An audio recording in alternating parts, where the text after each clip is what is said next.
Marine Carnero, je suis neuropédiatre à Lyon et je suis aussi animatrice régionale de la filière pédiatrique Auvergne-Rhône-Alpes. Voilà. Donc un peu pour vous situer le sujet, donc volontairement je vais vous parler de la physiopathologie des accidents ischémiques artériels et des accidents hémorragiques. J'ai exclu les AVC périnataux dont l'épidémiologie et la physiopathologie sont différentes. Donc déjà pour vous rappeler un peu les particularités pédiatriques de l'AVC, par rapport à l'adulte c'est beaucoup plus rare. Hein. Chez l'adulte c'est 150 000 AVC par an en France. Chez l'enfant on est environ à 1000 par an, dont la moitié sont des AVC du nouveau-né. La répartition entre AVC ischémique et hémorragique est moitié-moitié, alors que chez l'adulte on aura beaucoup plus d'AVC ischémique que hémorragique. Et on a deux pics au niveau des âges, les tout petits, les moins de 5 ans, et ensuite les adolescents. La mortalité des AVC pédiatriques tout venant, elle est de 5 à 10%. Les séquelles, elles sont importantes, 70% d'entre eux, ce qui représente 10% de l'ensemble des AVC. Les difficultés chez l'enfant, c'est que plus l'enfant est jeune, moins les signes sont spécifiques. Donc le diagnostic est difficile, qu'il y a une mauvaise connaissance de la part des soignants qui va amener à une errance diagnostique avec des délais de diagnostic souvent supérieurs à 24 heures, avec un cheminement médical compliqué. L'exemple type, c'est que l'enfant qui va avoir une hémiplégie aiguë, les parents vont d'abord l'emmener chez le médecin traitant, vont attendre et vont arriver aux urgences, souvent dans des délais de plus de 24 heures. Les mécanismes physiopathologiques sont aussi différents de l'adulte, et avec aussi pas d'homogénéité au niveau des pratiques professionnelles et peu ou pas d'études à haut niveau de preuve pour établir des recommandations. Alors, au niveau physiopathologie, l'ischémie cérébrale, comme chez l'adulte, elle résulte d'une chute du débit sanguin cérébral, le plus souvent en rapport avec l'occlusion d'une artère cérébrale par du matériel embolique. Les conséquences tissulaires de cette hypoperfusion, elles vont dépendre de sa durée et de son intensité. Schématiquement, la zone d'ischémie cérébrale peut se diviser en 3 parties, en allant de la périphérie vers le centre, donc une zone d'oligamie en périphérie, puis une zone appelée pénombre et la zone de nécrose. On va revenir plus en détail sur ces 3 zones. Donc la zone d'oligamie, la zone périphérique, la réduction de la perfusion cérébrale, elle n'a aucune traduction clinique. Donc on ne s'y intéressera plus par la suite. On va s'intéresser à la zone de pénombre, où là le débit sanguin cérébral est encore suffisant pour assurer un apport énergétique permettant la survie des cellules, mais insuffisant pour permettre leur fonctionnement. Cette zone, elle est responsable d'un déficit neurologique. Mais si la restauration du débit sanguin cérébral est précoce, cette zone de pénombre, elle peut évoluer vers un retour à la normale, avec du coup en parallèle une disparition du déficit neurologique. Par contre, si le débit sanguin cérébral n'est pas restauré, cette zone de pénombre, elle va évoluer vers la nécrose en quelques heures, et là, le déficit neurologique est constitué. Donc ce phénomène de pénombre dépend de 2 facteurs, comme je vous l'ai déjà dit, de l'intensité de la baisse du débit sanguin cérébral et de sa durée. Et ceci, bien sûr, va avoir des implications au niveau thérapeutique. La 3e zone, la zone centrale, c'est la zone de nécrose. Là, c'est une défaillance des systèmes de défense cellulaire avec une mort cellulaire qui est responsable d'un déficit neurologique constitué qui va persister même en cas de restauration précoce d'un débit sanguin cérébral normal. Pour vous montrer l'évolution avec le temps, au bout de 1 minute, vous avez une zone d'oligamie, une zone de pénombre. Au bout de 15 minutes, une petite zone de nécrose qui apparaît et qui va être très importante au bout de 3 heures. C'est les implications au niveau thérapeutique chez l'adulte, surtout de thrombolyse, voire de thrombectomie. On va y revenir. Cette zone de pénombre, elle peut être évaluée au niveau de l'IRM cérébral, notamment par les séquences de perfusion, où là, sur l'image de gauche, vous avez une séquence de diffusion, où vous voyez, alors, je vais essayer, là, un hypersignal en diffusion qui témoigne de la zone d'AVC. Et en fait, vous vous rendez compte que sur la séquence de perfusion, cette zone est beaucoup plus étendue. C'est la zone de pénombre sur laquelle on va essayer d'agir en restaurant le plus précocement possible un débit sanguin cérébral normal. Par ailleurs, l'ischémie cérébrale, elle a 2 caractéristiques qui la différencient de l'ischémie myocardique. D'une part, les causes sont hétérogènes et chaque sous-type d'ischémie cérébrale va avoir un pronostic différent et va exposer à des risques différents des différents traitements. D'autre part, la particularité de l'infarctus cérébral, c'est sa fréquente transformation hémorragique et d'autant plus que la cause est cardio-embolique.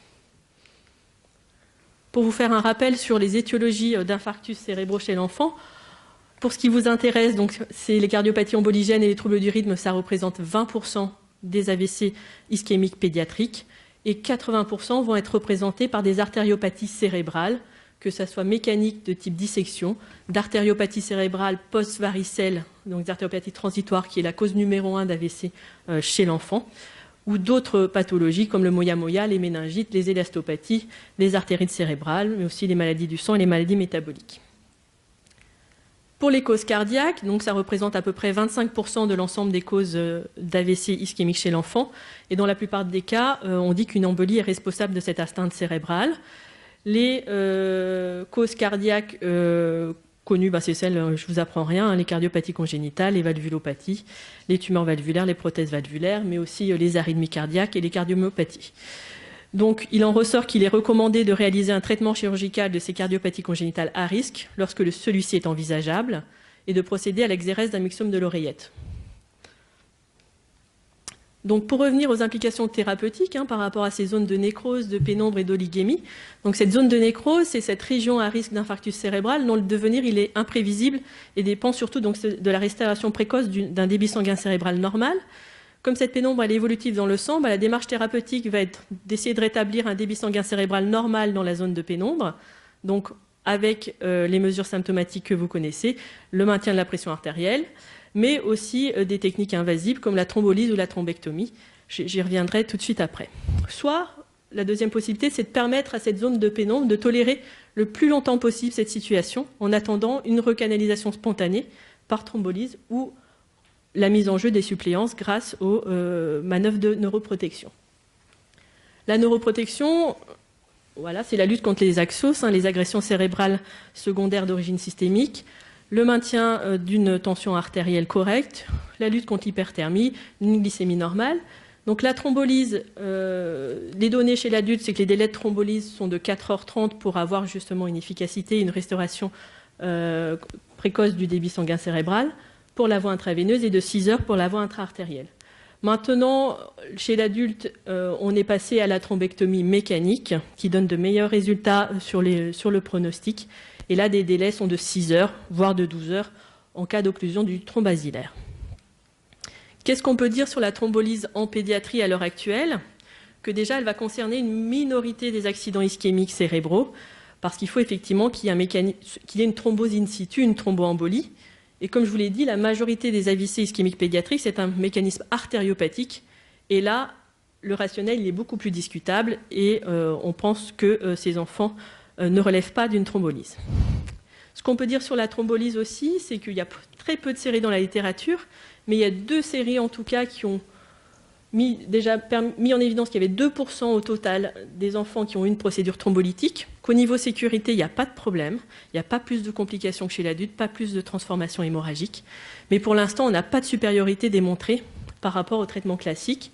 Il y a eu une étude américaine qui a voulu faire une étude prospective de la thrombolyse chez l'enfant qui a dû être arrêtée faute d'enfants incluables du fait de la rareté de l'AVC chez l'enfant. Quelles sont les recommandations actuelles du centre de référence AVC de l'enfant, qui est un centre multisite dirigé par Stéphane Chabrier, qui est neuropédiatre à Saint-Étienne, mais avec tout ce qui est prise en charge aiguë, un pôle sur Necker.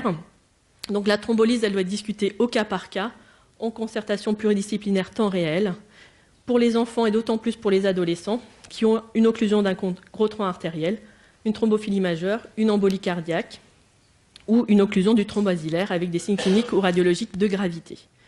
Pour l'instant, pour vous donner une idée, nous, en Auvergne-Rhône-Alpes, il y a eu 0 enfants thrombolysés sur les 3 dernières années, et sur la région Île-de-France, il y en a eu 8 sur la dernière année. Donc ça reste encore très anecdotique. La deuxième partie, l'hémorragie cérébrale, on a déjà eu plusieurs cas cliniques et on en a déjà parlé. Donc, dans l'hémorragie cérébrale spontanée, la cause, elle peut être, il y a différentes causes. Ça peut être une malformation vasculaire. On y reviendra rapidement, que ce soit des anévrismes, des cavernomes, des angiomes, des malformations artério-veineuses. Ça peut être une rupture des artères perforantes en rapport à une hypertension artérielle chronique, une thrombose veineuse qui a une transformation hémorragique, des troubles de l'hémostase ou une angiopathie amyloïde. L'hémorragie, elle va être responsable de lésions cérébrales par différents mécanismes. Le premier, une destruction du parenchyme cérébral. Le deuxième, un refoulement du parenchyme par l'hémorragie. Le troisième, un engagement cérébral. Et le quatrième, une ischémie cérébrale secondaire à la baisse de la pression de la perfusion cérébrale. Il est dit qu'en aucun cas, la pression artérielle élevée elle ne peut être la cause directe de l'hémorragie. C'est plutôt une hypertension artérielle chronique qui a entraîné une fragilisation des artères de petit calibre et qui vont être responsables d'hémorragies, mais qui sont généralement profondes. Juste pour vous donner les autres causes, les causes hématologiques chez l'enfant, le purpura thrombopénique idiopathique, l'hémophilie chez les tout-petits, la drépanocytose, ça vous concerne moins, les malformations vasculaires, juste quelques images, malformations artério-veineuses, cavernos, manévrisme artériel, où là, ça va être une prise en charge neuro-radio-interventionnelle ou neurochirurgicale. Et pour finir, on en a déjà parlé, mais juste pour ce qu'on a retrouvé dans la littérature, entre ECMO et AVC, le risque d'AVC lors d'une ECMO est estimé à entre 5 et 20%. Là, sur un article de 2015, ils ont repris 3517 patients qui ont eu une ECMO post-chirurgie cardiaque. Les AVC ischémiques en complications, 3% à peu près, par un mécanisme d'embolie artérielle et un taux important de transformation hémorragique. Donc je reviens dessus, c'est vraiment beaucoup plus de transformation hémorragique chez les AVC d'origine cardio-embolique par rapport aux autres. Les AVC hémorragiques, environ 10%, c'est ce qui a été décrit là dans vos expériences de Trousseau et de Marseille. Et les facteurs de risque qui ont été retrouvés, les nouveau-nés de moins de 28 jours, les petits poids et une durée d'ECMO supérieure à 167 heures. Que l'évolution de ces patients présentant un AVC sous ECMO, elle était bien plus mauvaise que les autres, avec un décès au changement de canule dans plus de la moitié des cas et une mortalité intra-hospitalière quasiment dans les 3/4 des cas. Donc juste pour vous dire que la conclusion, c'est time is brain, chaque minute compte. Alors c'est difficile effectivement sur un patient sous ECMO. Il y a plein d'actions effectivement actuellement sur la reconnaissance de l'AVC. C'est fait dans le cas des animations de filière, et ces animations de filière, elles ont aussi pour objectif d'organiser le suivi post-hospitalisation. Donc n'hésitez pas à solliciter vos neuropédiatres. Nous, à Lyon, c'est vrai qu'on a mis une collaboration où systématiquement on est appelé pour aller voir les enfants en réanimation cardiaque ou en service de cardiopédiatrie lorsqu'ils ont fait un AVC ou une complication neurologique autre. Et on organise le suivi, que ce soit en MPR ou en neuropédiatrie. Et là, pour vous donner l'exemple pour l'AVC pédiatrique tout venant, donc les protocoles qui ont été mis en place au niveau régional en Auvergne-Rhône-Alpes pour accélérer, fluidifier la prise en charge de ces patients qui, pour le problème majeur, c'était un défaut de reconnaissance et des enfants qui arrivaient beaucoup trop tard pour accéder à un éventuel traitement thrombolytique ou de thrombectomie. Merci.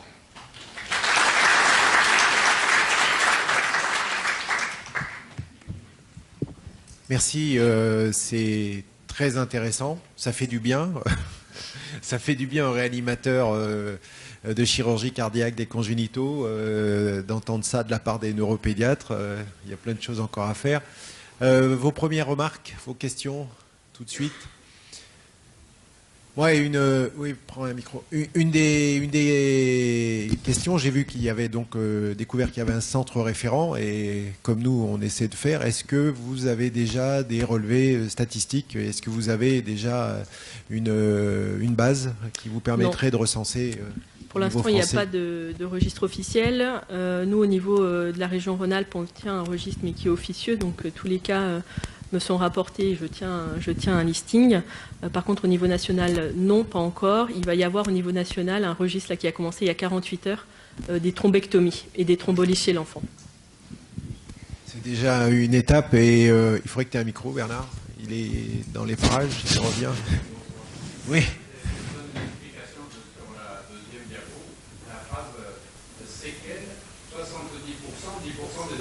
Parce que l'enfant va vivre toute sa vie avec les séquelles de son AVC. Donc, l'espérance de vie d'un adulte post-AVC, elle est de quelques années environ, alors que l'enfant qui va faire son AVC dans la première année de vie, il ne va pas avoir une espérance de vie limitée, mais du coup, effectivement, du 1% d'AVC d'AVC chez l'enfant par rapport à l'AVC total. Mais au niveau des séquelles, ça va effectivement augmenter à 10% parce qu'il va effectivement évoluer toute sa vie avec ses séquelles, alors que l'adulte, lui, après son AVC, va avoir une espérance de vie beaucoup plus limitée.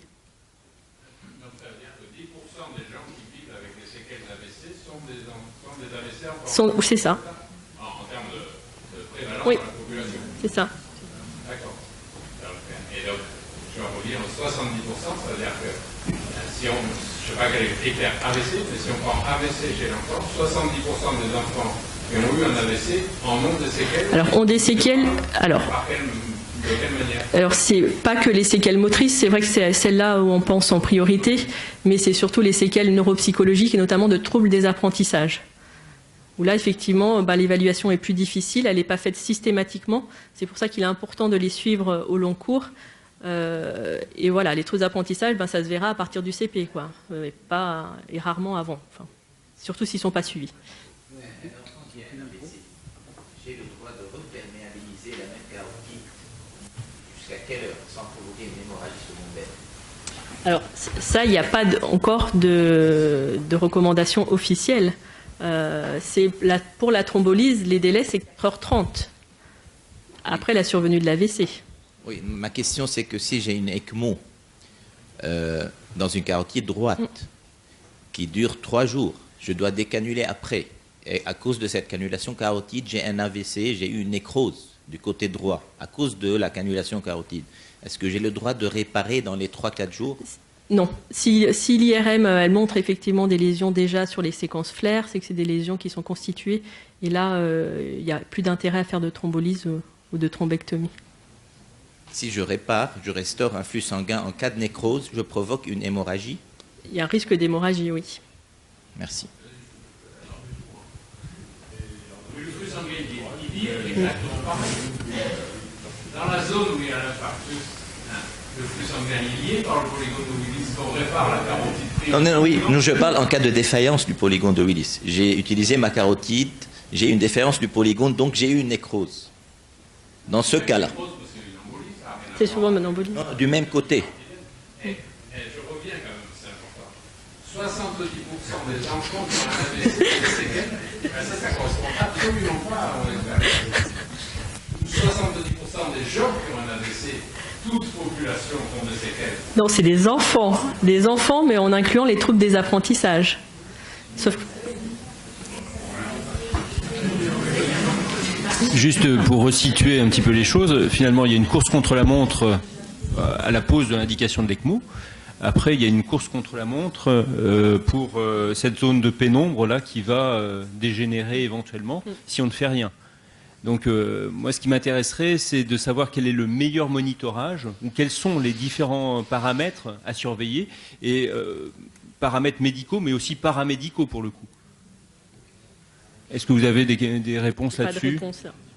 Est-ce que dans la salle, vous avez éventuellement des éléments qui peuvent nous aider? La NIRS, par exemple, mais le Doppler transcrânien, est-ce qu'il y a d'autres choses? Pour monitorer les baisses de débit sanguin, par exemple, qui vont aggraver... J'aurais quelques éléments de réponse, c'est-à-dire qu'en fait, actuellement, on a à disposition plusieurs méthodes d'analyse des différents territoires vasculaires de l'encéphale, que ce soit la NIRS, mais qu'en fait qui est assez limitée, l'électroencéphalogramme ou le Doppler transcrânien. Le problème, c'est qu'en fait, on est dans des contextes où il faut faire des suivis qui soient fiables en fonction du temps. Donc le Doppler transcrânien, ils ont essayé de mettre des casques pour monitoriser l'artère cérébrale moyenne. Le problème, c'est que ça a tendance à se déplacer. Donc, d'un point de vue pratique et d'un point de vue contrainte en réanimation, c'est assez difficile d'utiliser sur la distance. On ne peut faire que des échantillonnages discrets dans la journée.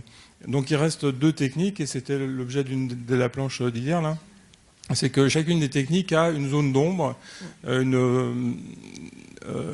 des faux négatifs, c'est-à-dire qu'on va avoir arrivé des altérations de la perfusion cérébrale, et on ne va pas être en mesure de les détecter. Donc, ce qui ont poussé plusieurs auteurs a recommandé à faire du monitoring multimodal pour croiser les différentes sensibilités, spécificités, et donc en fait se prémunir de toute altération du débit sanguin cérébral dans des zones qu'on voudrait monitoriser. Classiquement, en fait, on essaie de monitoriser 4 cadrans pour avoir en fait l'artère cérébrale moyenne des deux côtés et puis en fait les vertébrales des deux côtés. L'expérience que j'en ai en fait, c'est que associer le NIRS en frontal et l'électroencéphalogramme sur chacun des deux hémisphères, on peut se prémunir d'une énorme part en fait des problèmes de perfusion. Et en fait, c'est au-delà de la perfusion, puisqu'en fait, on arrive directement à répondre à des problèmes de fonction cérébrale. Et on est carrément dans l'électrophysiologie. Et donc, en fait, dès qu'on a une altération de la fonction du neurone, on est généralement bien en amont de la lésion cérébrale.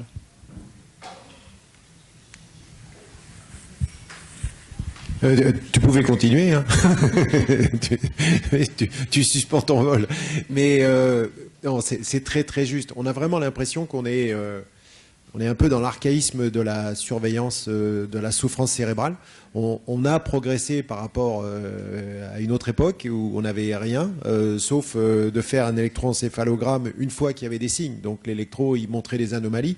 Par contre, ce que tu es en train de dire, et cette surveillance multimodale sera très intéressante parce que dès qu'il y aura une modification par rapport à un tracé normal, c'est un peu comme pour la NIRS, dès qu'on commence à avoir des valeurs qui s'écartent de la normale, ça veut dire quelque chose et ça change nos attitudes. Mais là où les choses sont compliquées, et on le voit très bien pour la NIRS, c'est qu'une fois qu'on est passé à côté de ces variations qui étaient anormales, lorsque le patient va évoluer vers une souffrance ischémique, vers une hémorragie, à ce moment-là, on a l'impression que la NIRS, elle est plus trop dans le coup parce qu'elle peut nous donner des espèces d'erreurs ou des faux positifs avec des analyses qui sont difficiles à faire. Entre autres, ce qu'on disait, lorsqu'on a des valeurs de NIRS cérébrale qui sont supérieures à 90%, voire 95%, ça peut être des choses tout à fait différentes. Ça peut être d'une part une pression de remplissage insuffisante, mais ça peut être aussi l'absence de consommation d'oxygène. Surtout si on est avec une ECMO artério-veineuse et qu'on tourne avec une oxygénation assez forte. C'est sûr que les tonnes d'oxygène qu'on balance, c'est pas consommé et finalement la NIRS, elle reflète ça. Mais ça devient très difficile à analyser et surtout, tu fais partie des gens qui connaissent bien la NIRS, il y a peu de travaux sur la NIRS qui ont exploré ces zones-là. Et c'est des zones très critiques parce que souvent, les gens vont se dire la NIRS, ça veut rien dire. Et en fait, je pense qu'on n'a pas encore assez travaillé sur la NIRS dans ces situations-là. Et puis le deuxième point, qu'on sait très bien que Philippe pourra rappeler, la NIRS ne peut révéler que ce qu'elle explore. Et que la petite banana shape qu'on a juste en frontal, ça explore cette zone-là. Et si les images sont dans les zones que tu nous montrais, on n'y est pas du tout.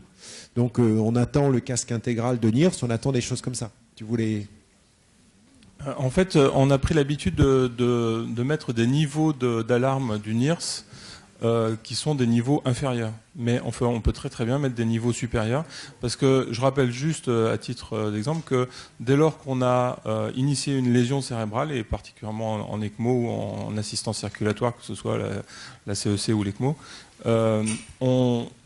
on met le doigt dans un engrenage où le stress oxydatif après va être très très délétère sur la lésion et le devenir de la lésion. Donc en fait, si on veut penser la réadaptation et la récupération cérébrale, en fait, il faut aussi éviter de délivrer trop d'oxygène. Et en fait, le NIRS est un des outils qui peut nous permettre justement de lutter contre les axos. Mais en fait, on a un peu par obscurantisme l'habitude d'augmenter l'oxygène en disant comme ça au moins le cerveau il va pas souffrir, il aura de l'oxygène. Mais non, en fait, c'est aussi délétère et ça a été très très bien démontré, notamment dans la population néonatale.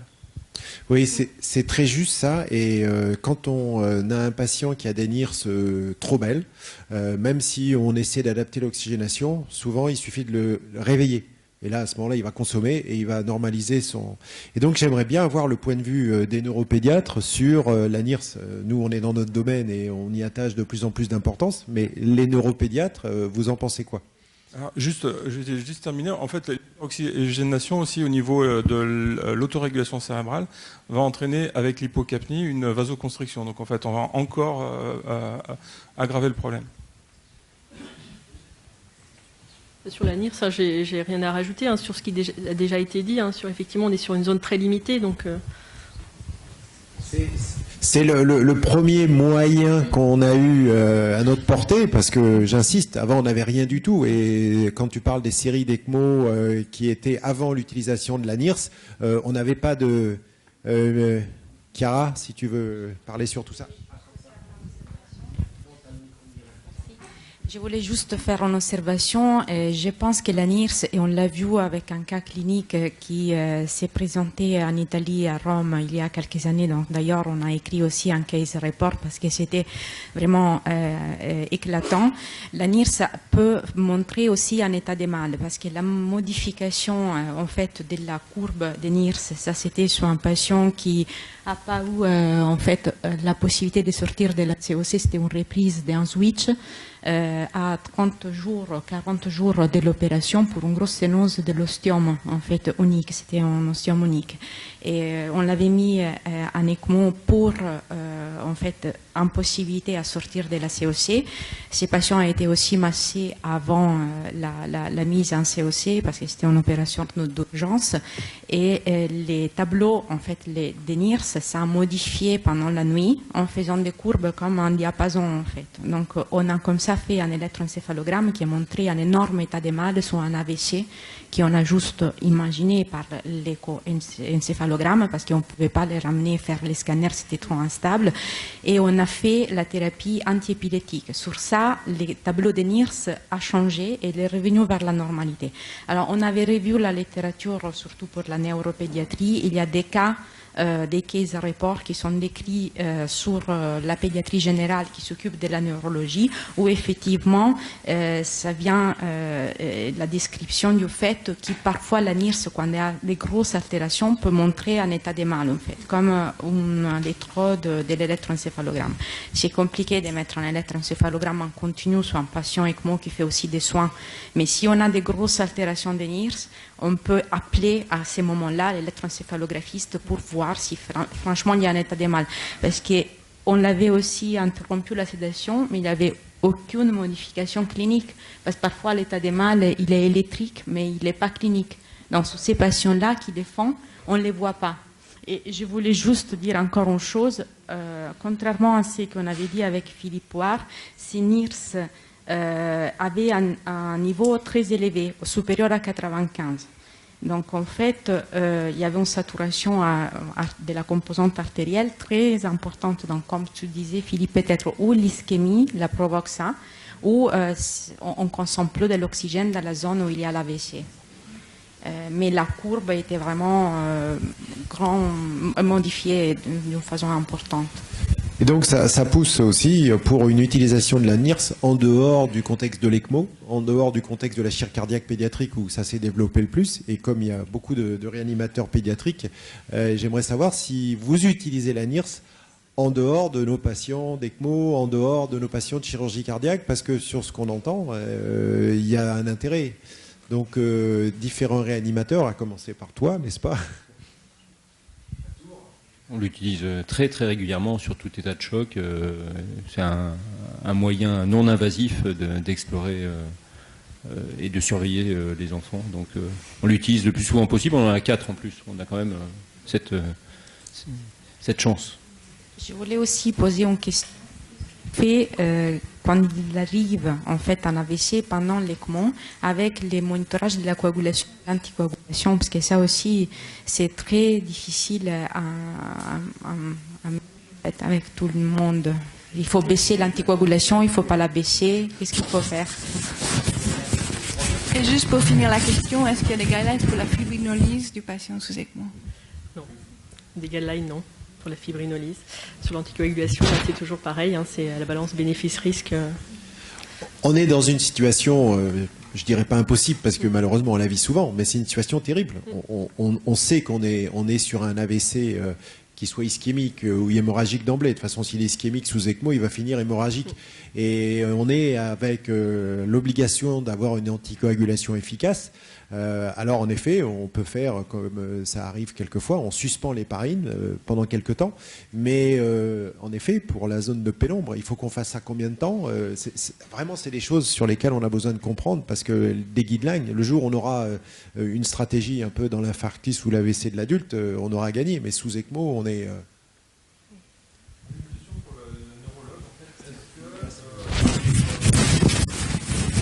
Dans votre pratique, il vous arrive de monitoriser en fait un peu comme quand on fait une nécrose cardiaque, on suit les mouvements cardiaques.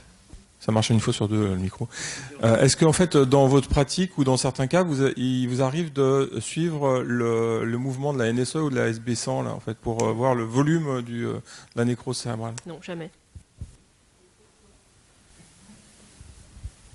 Qui a dit pourquoi? C'est une bonne question.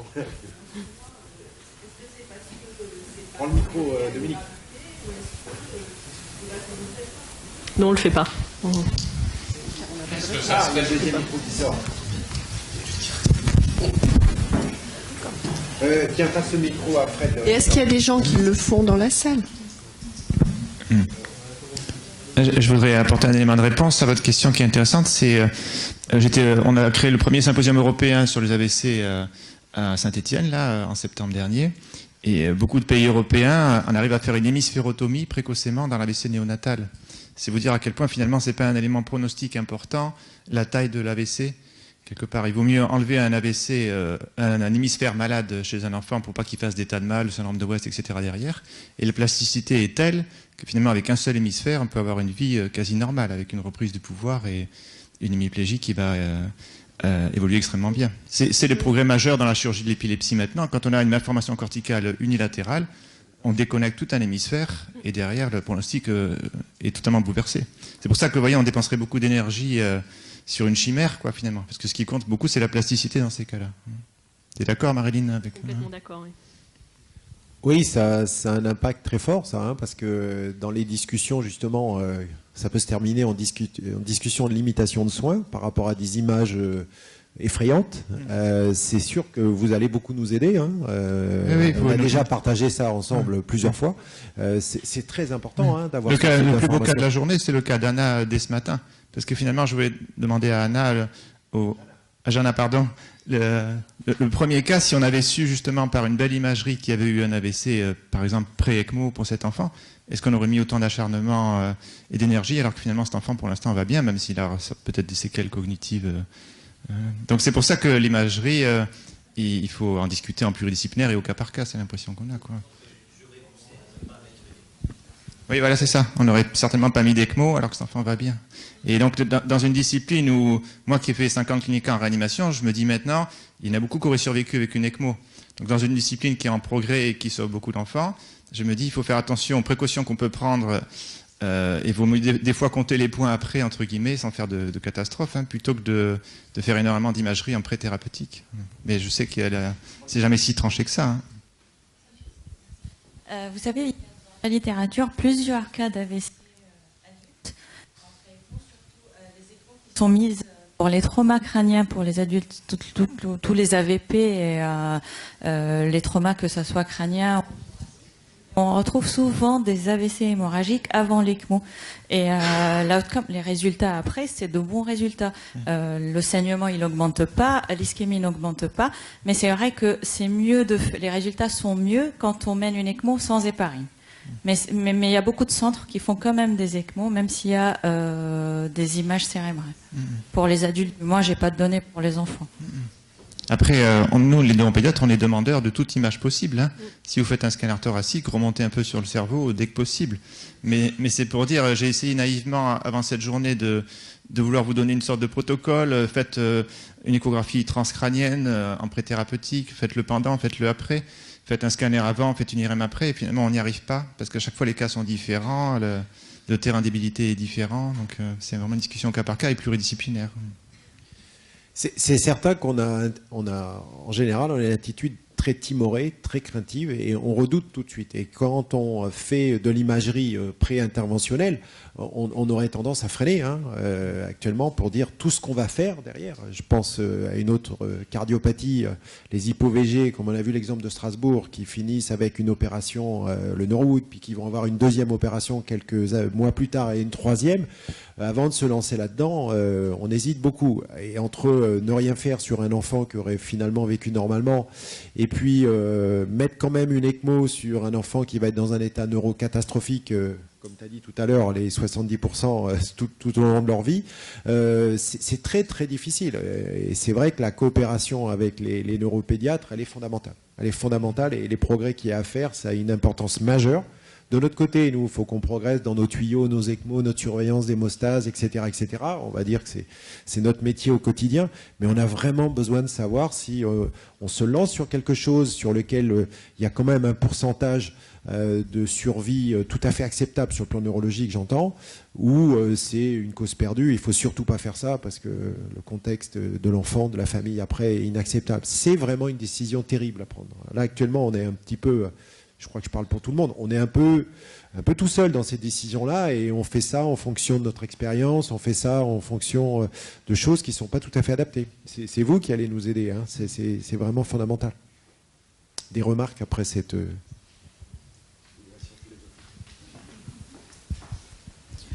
Non, moi, je travaille à Massy, donc c'est une petite structure où on est coupé du monde.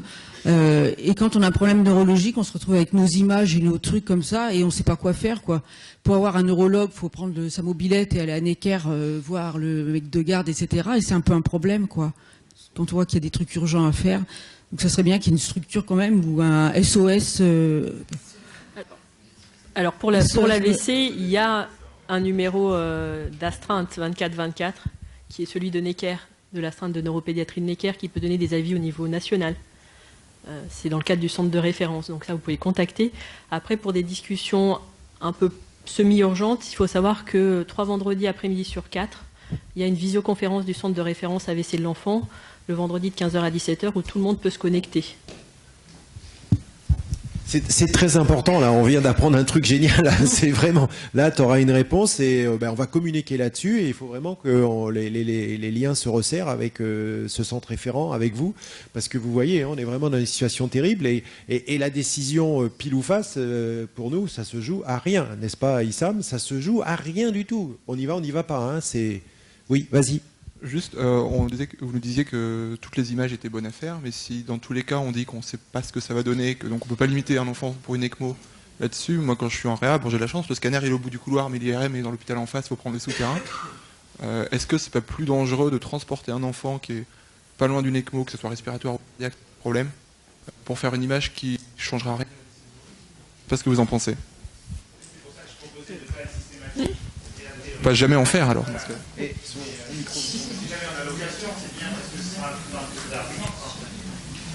Un micro est perdu.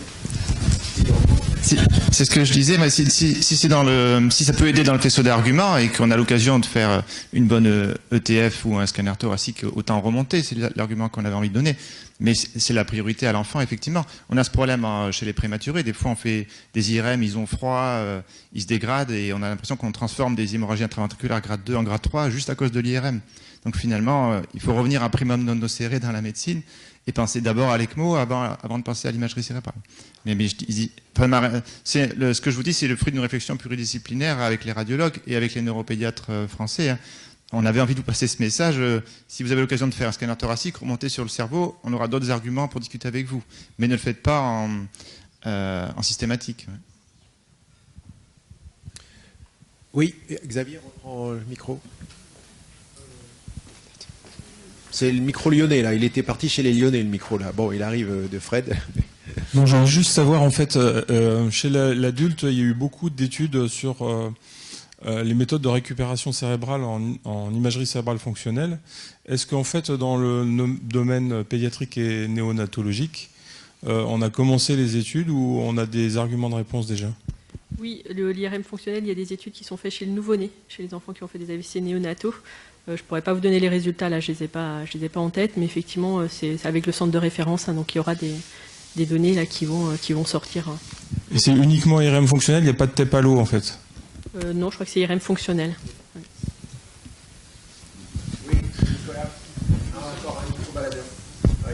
Je voulais savoir si quelqu'un avait une expérience de...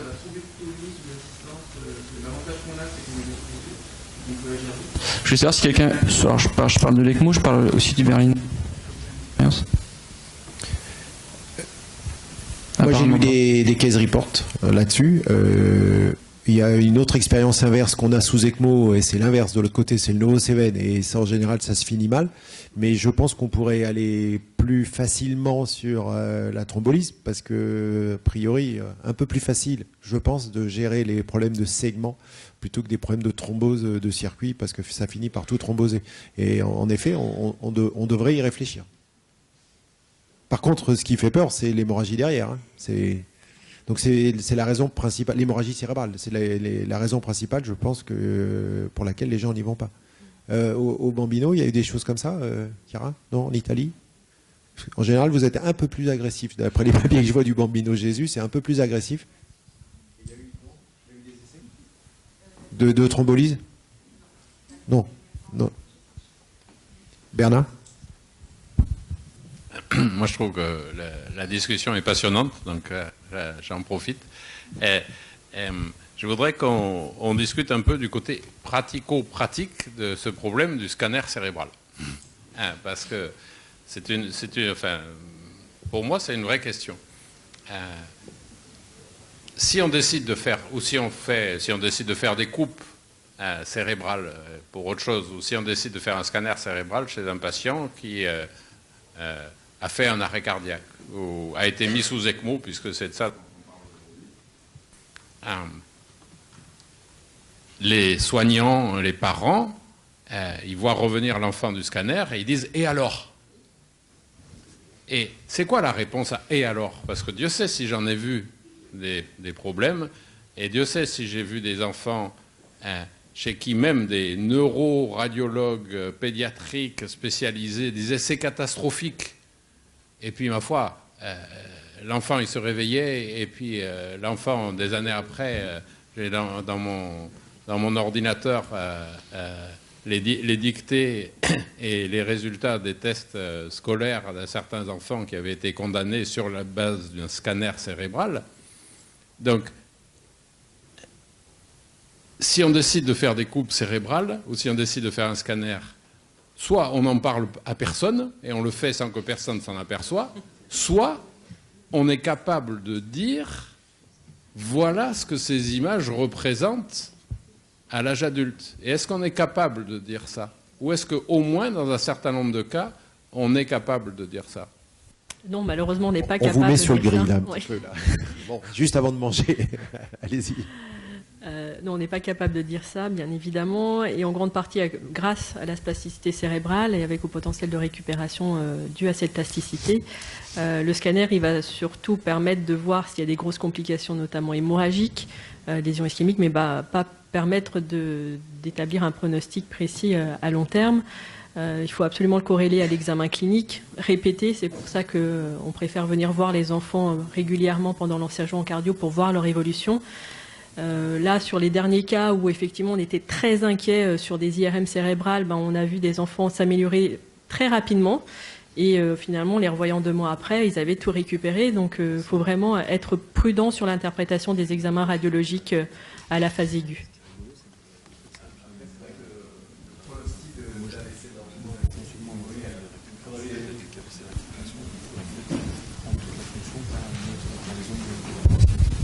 C'est vraiment très difficile à l'évaluer. Après, je pense que là où l'imagerie va nous aider quand même, c'est sur les lésions plus centrales et plus profondes, style noyau gris, où quand même là les corrélations pronostiques sont peut-être un petit peu plus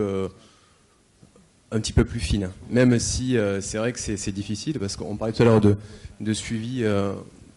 Moi, je suis réanimateur, mais je fais le suivi des nouveau-nés dits vulnérables issus de la réanimation, donc je suis à la fois toutes les cardiopathies néonatales d'un point de vue développement neurologique dans le cadre du réseau. Je me suis greffé au réseau en fait de périnatalité, et je suis aussi les asphyxies périnatales. Et c'est vrai que même d'une imagerie d'un enfant à l'autre à imagerie équivalente, on a des fois de telles surprises, de telles différences de développement que c'est une question sans fin en fait.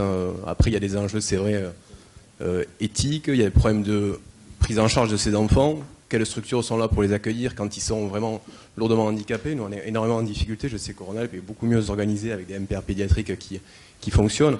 Sur Midi-Pyrénées, c'est beaucoup plus difficile. Donc c'est vrai qu'il y a tout un tas d'enjeux pour lesquels il y a un pari aussi sur l'avenir, mais qui rend les choses excessivement compliquées.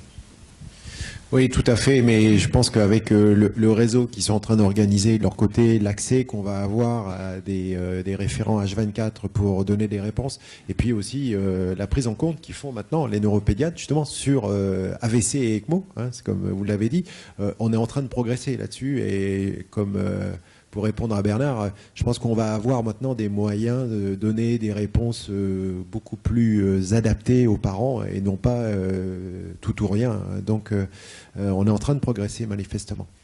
Eh bien, on va s'arrêter. En plus, on est très fort, on est dans le timing à la minute près. Donc de l'autre côté, ça va être le buffet. Vous avez les trois sociétés qui font de l'ECMO qui sont là. Vous pouvez parler avec eux. Et puis, on